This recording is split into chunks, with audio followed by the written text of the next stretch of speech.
बारिश में गरीब बाप की लंबे हाथ वाली बेटी की विदाई। हेमा और गिरधर की शादी को 1 साल से ज्यादा हो चुका है और अब हेमा माँ बनने वाली है। गिरधर रोजी रोटी कमाने के लिए ठेका मजदूरी किया करता था। वहीं हेमा अपने आने वाले बच्चे को लेकर बहुत ही ज्यादा खुश है। अजी ये देखो, मैंने हमारे आने वाले बच्चे के लिए कितना प्यारा पालना सजाया है और देखो अपने हाथों से उसके लिए प्यारे प्यारे मोजे और स्वेटर भी बुने हैं। देखना मेरे गोरे बच्चे पर ये स्वेटर कितना सुंदर लगेगा। मैंने 9 महीने में अपने बच्चे को अपने गोद में लेने के लिए बहुत इंतजार किया है। अब मुझसे और इंतजार नहीं होता। मैं तुम्हारी बेसब्री और बेताबी को समझ सकता हूँ हेमा। देखो ना बाहर कितनी अच्छी बारिश हो रही है। मेरे लिए पकौड़े बना दो ना। ठीक है जी, अभी बनाती हूँ। फिर जैसे ही हेमा पकौड़े बनाने लगती है तभी उसे डिलीवरी पेन शुरू हो जाता है। माँ! क्या हुआ हेमा, तुम ठीक तो हो? अजी मुझे दर्द शुरू हो गया है, मुझे जल्दी से अस्पताल ले चलिए। बाहर बहुत ही जोरों से बारिश हो रही होती है, साथ ही जोर जोर से बिजली चमक रही होती है। गिरधर हेमा को अस्पताल ले जाता है जहां डॉक्टर हेमा की डिलीवरी कराते हैं। होश में आते ही हेमा कहती है, नर्स मेरा बच्चा कहाँ है? जल्दी से मुझे मेरा बच्चा लाकर दे दो, मैं उसे देखना चाहती हूँ। नर्स हेमा की गोद में उसका बच्चा लाकर देती है। मुबारक हो, आपको बेटी हुई है। जैसे ही हेमा अपनी बेटी को देखती है तो उसके होश उड़ जाते हैं, क्योंकि उसकी बेटी एक सांवले रंग की लंबे हाथ वाली लड़की होती है, जिसे हेमा खुद से दूर करके कहती है, नहीं नहीं, ये काली भद्दी लंबे हाथों वाली लड़की मेरी बेटी नहीं हो सकती। देखिए मैडम, हमने खुद आपकी डिलीवरी कराई थी, ये आपकी ही बेटी है, इसे दूध पिला दीजिए। कभी नहीं, मैं इसे अपना दूध नहीं पिलाऊंगी। हेमा की बेटी के लंबे हाथों को देखकर अस्पताल के सारे लोग उसे मनहूस कहने लगते हैं और हेमा कहती है, अजी मुझे घर जाना है, मुझे जल्दी से घर ले चलिए। हेमा हमारा घर ढह गया है। देखा आपने, इस मनहूस लंबे हाथों वाली बेटी के जन्म लेते ही हमारा वो घर टूट कर बिखर गया, जिसकी एक एक ईंट को हम दोनों ने अपने हाथों से मिलकर लगाया था। मनहूस है ये, मनहूस। मैं तो कहती हूँ इस बारिश में इसे किसी कचरे में फेंकाओ। हेमा ये तुम कैसी बातें कर रही हो? क्या हो गया है तुम्हें? जिस बच्ची को तुमने अपनी कोख से जन्म दिया है, 9 महीने अपने खून से सींचा है, तुम उसे मार डालना चाहती हो सिर्फ इसलिए कि उसके हाथ बाकी बच्चों से ज्यादा लंबे हैं और वो जरा सी सांवली है? तुम्हारे लिए भले ये बच्ची मनहूस है, मगर इस गरीब बाप के लिए मेरी ये लंबे हाथों वाली बेटी लक्ष्मी है। गिरधर जोड़े हुए पैसों से अपने टूटे घर की जगह पर नया घर बनवाता है और अपने लंबे हाथों वाली बेटी का स्वागत करता है। मेरी बच्ची, जैसे राजा जनक के महलों की राजकुमारी होकर भी सीता जी को दुख उठाना पड़ा, वैसे ही तुझे भी अपने लंबे हाथों के कारण ये सब सुनना और सहना पड़ रहा है, मगर तेरा गरीब पिता तेरे साथ है। ये कहकर वह गरीब बाप अपनी बेटी के नन्हे कदमों से गृह प्रवेश कराता है और उसके लंबे हाथों के छाप अपने घर के बाहर दरवाजे पर लगाता है। ऐसे ही वक्त बीतता जाता है। सिया के सांवलेपन और उसके लंबे हाथों के कारण हेमा उस मासूम की माँ होते हुए भी उसे अपना दूध तक नहीं पिलाती, जिस कारण गिरधर ही उसके लिए माँ बाप दोनों की जिम्मेदारियां निभाता। इस तरह से 5 साल बीत जाते हैं और सिया स्कूल जाने लगती है और इसी तरह से 18 साल बीत जाते हैं और सिया शादी के लायक हो जाती है। पिताजी, मैंने पूरे कॉलेज में टॉप किया है, ये लीजिए लड्डू खाइए। अरे बहुत बहुत बधाई हो गुड़िया, ये ले तू भी तो मुंह मीठा कर। ये लीजिए माँ, आप भी लड्डू खाइए। दूर हट मुझसे, नहीं खाना मुझे तेरे इन मनहूस लंबे हाथों से लड्डू। और ये क्या हर वक्त तू मुझे माँ माँ कहती रहती है? नहीं हूं मैं तेरी माँ, समझी? अरे बेटी तो माँ की परछाई होती है, मगर तू मेरी जिंदगी के लिए बुरा साया है। बस करो हेमा, इतने साल हो गए मगर अपनी बेटी के लिए तुम्हारी कड़वाहट आज भी कम नहीं हुई है, मगर इस बाप का प्यार उसकी बेटी के लिए काफी है। ठीक है, तो अपनी इस लंबे हाथों वाली मनहूस बेटी का कन्यादान भी अकेले ही कर देना। ये कहकर हेमा अपने कमरे में चली जाती है। उस रोज सारी रात गिरधर हेमा के बुरे बर्ताव को सोचकर मन ही मन घुटता जा रहा था। जिसके बाद वह अपनी बेटी की शादी के लिए रिश्ते ढूंढने लगता है और कामिनी अपने बेटे आर्यन का रिश्ता लेकर उनके घर आती है। उस दिन बहुत जोर से बारिश हो रही होती है, जिस कारण उनके घर की छत सीलन की वजह से जगह जगह से टपकने लगती है। हे भगवान, इस बारिश को भी आज ही होना था, जब मेरी बच्ची को देखने लड़के वाले आने वाले हैं। पिताजी, आप चिंता मत कीजिए, मैं इसे अभी ठीक कर देती हूँ। घर में थोड़ा सा सीमेंट रखा हुआ है, मैं उसे यहाँ लगा देती हूँ। सिया अपने लंबे हाथों से सीमेंट का घोल बनाकर उसे छत पर लगाने लगती है। तभी कामिनी अपने बेटे के साथ वहाँ आ जाती है। हे भगवान, इस लड़की के हाथ राक्षस जैसे लंबे हैं। मुझे तो ये मनहूस लगती है। पता चले शादी करके अपने लंबे हाथ लेकर जब मेरे घर में आए तो हमें भी गरीब बनाकर छोड़ दे। ऐसा नहीं है कामिनी जी, रुकिए तो सही, मेरी बेटी मनहूस नहीं है। ऐसा कहते हुए गरीब गिरधर दरवाजे पर बैठकर रोने लगता है। कामिनी के बाद भी कई रिश्ते वाले सिया को देखने आते हैं, मगर गरीबी और सिया के लंबे हाथ होने के कारण हर कोई उसे ठुकरा कर चला जाता है। फिर एक दिन गिरधर बारिश में भीगते हुए ठेका मजदूरी के काम पर जा रहा होता है। तभी वहाँ हरिश्चंद्र एक बिल्डिंग का कॉन्ट्रैक्ट लेकर आता है। हरिश्चंद्र और कोई नहीं बल्कि गरीब गिरधर का सालों पुराना दोस्त होता है। हर्षू, यहाँ 20 साल बाद देख रहा हूँ तुझे। अरे तू तो बड़ा आदमी बन गया है। हाँ गिरधर, भगवान की दया से आज मैं बड़ा आदमी बन गया हूँ, मगर तू इतना परेशान क्यों है? गिरधर अपनी सारी समस्या हरिश्चंद्र को बताता है। अरे मेरे दोस्त, तू अपना दिल छोटा मत कर। वो बदनसीब लोग थे जिसने मेरे दोस्त की बेटी को ठुकरा दिया, मगर मैं तेरी बेटी को अपने घर की बहू बनाना चाहता हूँ। अगले दिन हरिश्चंद्र अपनी पत्नी सुमित्रा और बेटे शुभ के साथ गरीब गिरधर के घर आता है, जहाँ परिवार की सहमति से शादी पक्की हो जाती है। कुछ ही दिन में शादी की तैयारियां शुरू हो जाती हैं। सिया की होने वाली सास शादी के लिए उसे बहुत ही महंगा लहंगा देने के साथ शगुन की हल्दी, मेहंदी और गहने लेकर आती है।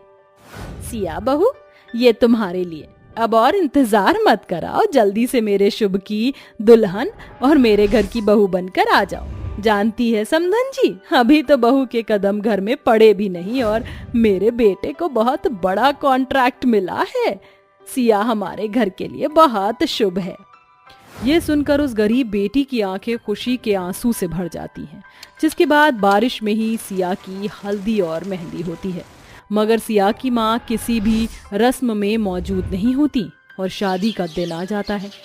गिरधर अपना घर गिरवी रख देता है, साथ ही कर्ज लेकर अपनी बेटी की शादी की बड़ी धूमधाम से तैयारी करता है और सिया दुल्हन के जोड़े में सज धज कर आंखों में आंसू लिए अपनी माँ के पास आती है। माँ, आज इस घर से तुम्हारी इस बदनसीब बेटी की विदाई हो जाएगी। हो सके तो अपनी इस अभागन बेटी को एक बार, बस एक बार अपने गले से लगा लेना और अपना हाथ मेरे सर पर रख देना। ऐसा कहते हुए सिया अपनी माँ के पैरों में गिरकर फूट फूट कर रोने लगती है।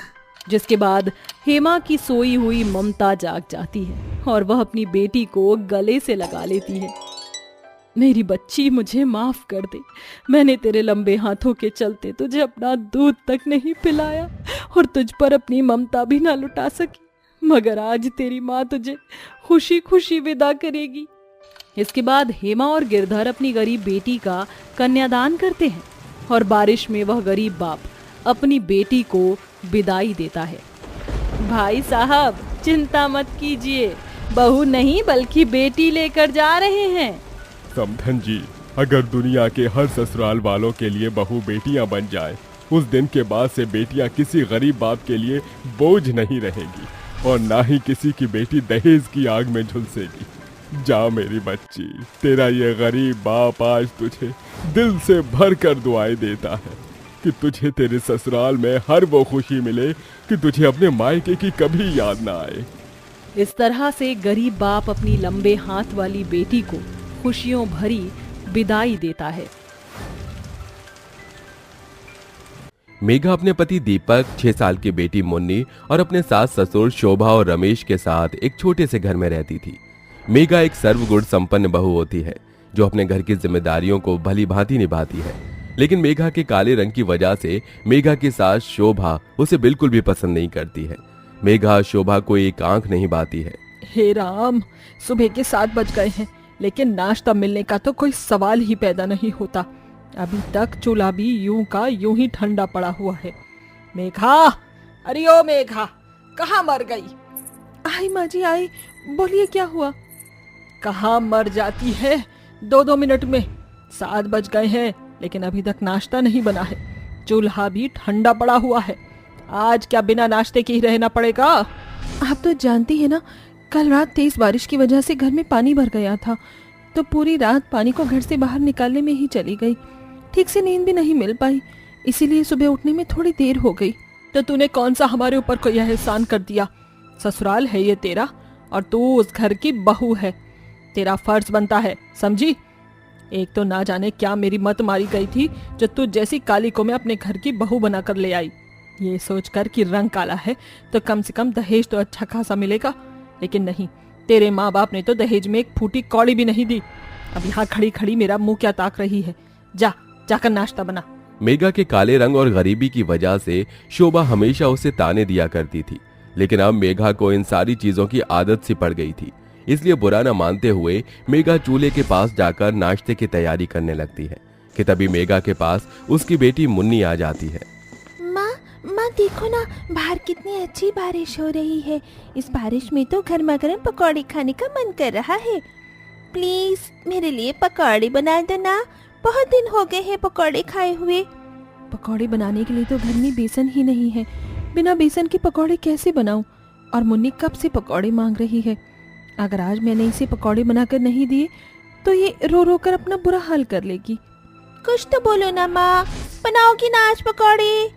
हाँ मेरी बच्ची, बस थोड़ा इंतजार कर, मैं अभी तेरे लिए गर्मा गर्म पकौड़े बनाती हूँ।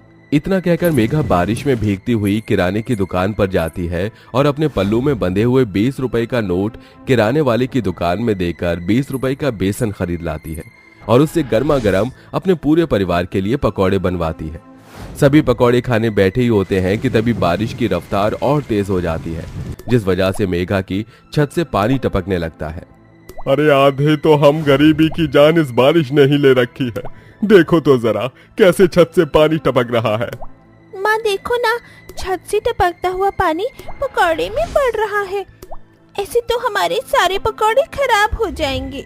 मेघा जल्दी से सारे पकौड़े को उठाकर साइड में ढककर रख देती है और अब सारा परिवार बर्तन लेकर छत से टपक रहे पानी के नीचे खड़ा हो जाता है। लेकिन इतनी जल्दी कहाँ किसी गरीब की परेशानी दूर होती है। देखते ही देखते बारिश एक भयानक रूप ले लेती है, जिसके कारण सिर्फ कुछ ही देर में मेघा के घर में बारिश का पानी घुटनों तक भर जाता है। घुटनों तक पानी भरने की वजह से घर की सारी चीजें पानी में बहने लगती हैं और सारे खाने पीने की सारी चीजें खराब हो जाती हैं। माँ माँ देखो ना, आपने जो पकौड़े बनाए थे वो सारे पानी में भीगकर खराब हो गए। मैंने तो सिर्फ एक ही पकौड़ा खाया था, अब मैं क्या खाऊंगी? मेरी बच्ची तू रो मत, मैं तुझे दोबारा पकौड़े बनाकर दे दूंगी। एक काम कर, तू इस मचान पर बैठ जा, हम सब जब तक घर से पानी बाहर निकालते हैं। सारा परिवार दोबारा से घर से पानी बाहर निकालकर फेंकने लगता है, लेकिन बारिश तो रुकने का नाम ही नहीं ले रही थी। घर से पानी बाहर निकालते निकालते सारा परिवार थक जाता है। अरे मेरी तो कमर में दर्द शुरू हो गया। लेकिन ये बारिश तो थमने का नाम ही नहीं ले रही है। अगर ये बारिश ऐसे ही होती रही तो कुछ ही देर में पूरे गांव में बाढ़ आ जाएगी और बाढ़ में तो हमारा ये कच्चा घर किसी तिनके की तरह बह जाएगा। शुभ शुभ बोल दीपक, तुझे पता नहीं दिन में एक बार सरस्वती माँ हमारी जबान पर पधारती हैं। क्या पता जो तू बोल रहा हो वो सच हो गया तो। शोभा इतना बोल ही रही होती है कि तभी उसकी बात सच हो जाती है। सिर्फ कुछ ही देर में तेज बारिश की वजह से गांव भर में बाढ़ आ जाती है और गांव में जितने भी कच्चे घर होते हैं बाढ़ की वजह से टूटकर तिनके की तरह बहने लगते हैं। अपने घर को भी धीरे धीरे टूटता देख सारा परिवार घर के बाहर आ जाता है। घर से बाहर आते ही उनका घर भी किसी मिट्टी की ढेर की तरह चूर चूर होकर पानी में बह जाता है, जिसे देखकर सारे परिवार वालों की आंखों में आंसू आ जाते हैं। हे भगवान, मैंने अपना ये घर इतने प्यार से सजाया था, लेकिन इस बारिश ने तो मेरा घर ही तबाह कर दिया। अब हम सब लोग कहाँ जाएंगे? ये सब कुछ तेरी वजह से हुआ है मेघा। जब से तू अपनी ये काली शक्ल लेकर मेरे घर के अंदर आई है, तब से ही मेरे घर के अंदर सिर्फ मनहूसियत छा गई है। ये समय बहू को ताने देने का नहीं है, बल्कि यहाँ से निकलने का है। तुम्हें दिखाई नहीं दे रहा है कि बाढ़ का पानी कैसे बढ़ रहा है? अगर हम लोग यहाँ से नहीं निकले तो हम लोग बाढ़ में डूब जाएंगे। हमें किसी ऊंची जगह पर जाना होगा जहाँ बाढ़ का पानी ना आ सके। रमेश की बात सुनकर सारा परिवार बारिश में और बाढ़ में चलते हुए ऊंची जगह को ढूंढ रहे होते हैं कि तभी मेघा की नजर सीवर लाइन के लिए रखे हुए कुछ बड़े बड़े पाइप पर जाती है जो एक ऊंची जगह पर रखे होते हैं। मेघा जल्दी से सबको सीवर लाइन के पाइप के बारे में बताती है। सारा परिवार जाकर उसी पाइप के अंदर बैठ जाता है। आज पूरे 4 दिन हो चुके थे, लेकिन बारिश थमने का नाम ही नहीं ले रही थी। 4 दिन से पूरे परिवार ने कुछ भी नहीं खाया था, जिस वजह से सबकी हालत खराब हो रही थी। माँ, मुझे बहुत भूख लग रही है। 4 दिनों से कुछ भी नहीं खाया है। भूख तो मुझे भी लग रही है। ऐसा लग रहा है कि शरीर से मानो प्राण ही निकल गए हों। अपने परिवार की हालत मेघा से देखी नहीं जा रही होती, इसलिए मेघा खाने की तलाश में बाढ़ के पानी में उतरकर खाना ढूंढने लगती है। काफी देर ढूंढने के बाद भी मेघा को कुछ नहीं मिलता कि तभी मेघा की नजर एक पेड़ पर जाती है जिस पर बहुत सारे अमरूद होते हैं। मेघा गांव की होती है, इसलिए वो आराम से उस पेड़ पर चढ़ जाती है और बहुत सारे अमरूद तोड़कर अपने पल्लू में बांधकर अपने परिवार वालों के पास ले आती है, जिसे खाकर सबकी भूख थोड़ी बहुत शांत होती है। अपनी बहू को बाढ़ में भी अपने लिए खाना लाता देख शोभा को धीरे धीरे अपनी गलती का एहसास होने लग जाता है। बहू, मैंने आज तक तेरे काले रंग को लेकर हमेशा तुझे ताने दिए, लेकिन आज बाढ़ जैसी खतरनाक परिस्थिति में भी तूने हम सब के लिए अपनी जान दांव पर लगाकर बाढ़ में जाकर हम सब के लिए अमरूद लेकर आई। मैंने हमेशा सिर्फ तेरा काला रंग देखा, ना कि तेरा साफ दिल। बहू, मुझसे आज तक जो भी गलती हुई है उसके लिए मुझे माफ कर दे। मैं आइंदा कभी भी तुझे तेरे काले रंग को लेकर ताने नहीं दूंगी। आपको मुझसे माफ़ी मांगने की कोई ज़रूरत नहीं है। आप मेरी माँ की उम्र की हैं और एक माँ अपनी बेटी से माफ़ी मांगते हुए बिल्कुल भी अच्छी नहीं लगती है। मेघा की बात सुनकर शोभा की आंखों में आंसू आ जाते हैं और वो मेघा को गले लगा लेती है। ऐसे ही समय बीतता रहता है कि अचानक बाढ़ का पानी और बढ़ने लगता है और हाई अलर्ट जारी हो जाता है, जिसे देखकर अब रेस्क्यू टीम बचे कुचे लोगों को रेस्क्यू करने आती है कि तभी उनकी नज़र पाइप में बैठे हुए मेघा के परिवार पर पड़ती है। रेस्क्यू टीम मेघा के परिवार को रेस्क्यू करके एक सुरक्षित जगह ले जाती है और उन्हें रहने के लिए सारी सुख सुविधाएं प्राप्त करवाती है। बाढ़ में लोगों के लिए नुकसान के लिए सरकार सबको एक अच्छी खासी रकम देती है और रहने के लिए एक पक्का मकान। पैसे की मदद से सारा परिवार एक नया काम शुरू करता है और खुशी खुशी अपनी जिंदगी जीने लगता है।